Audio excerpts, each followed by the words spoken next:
So I'm outside my workshop today, and I'm going to, for once and for all, settle the argument as to which is easier to clean or change, a chain with oil or a chain that's been waxed.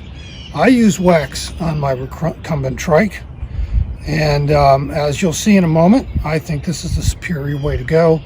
I'm not going to argue the merits of which is better performing, because that argument has been long settled and established that wax provides superior lubrication under almost every test.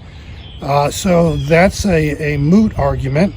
However, the question remains as to which is easier, and that is whether to change or clean a oiled chain or a wax chain. And I'm going to show you how I do a wax chain on this recumbent trike. So let me move around to the other side and we'll get started. Okay, first off, let's take a look at this recumbent trike. And you'll notice I'm doing this with no gloves. So we'll see what the difference is. Now, if you're a oiled chain lover, do it with no gloves so we can see the difference. But here's an wax chain. I've located the quick link there, and we're going to start at this point. I'm going to break the link here. You'll notice the other thing about the recumbent trike is that I have these chain tubes which keep the chain from hitting the frame, as well as providing some guidance. So that's a difference that you see. And what I have down here is my wax chain, whose chain length is equal to 3 chain lengths of a regular bicycle. So I've already got it waxed, and I'm going to show you the waxing process in a moment, but I have this waxed. I change this chain out about every 3 months, or every 300 miles. And I'm just going to put this box right down below here, chain in it.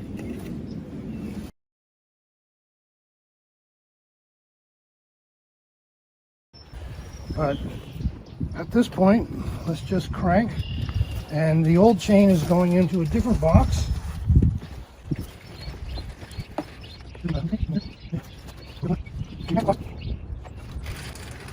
there we have it. Here are my hands. Nothing that a little soap and water won't take care of. And that's that part of this process. I'm going to take you inside and show you my re-wax setup. So let's go inside. So I'm just using a crock pot, and the melted wax is in there. I'm using molten speed wax, and also combining this with some paraffin, because I'm a little parsimonious. But I have used the pure molten speed wax and pure paraffin. I can't tell the difference, but the molten speed wax has some additives that make it test better. But it's sufficient for my needs. And here's what I do with the chain. So I take the chain, the bent coat hanger, and just to keep everything convenient, this is totally optional, I will string this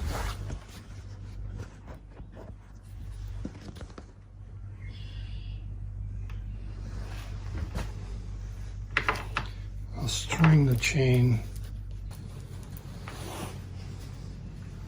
So I've simply strung it on there like that, and now it goes in the wax.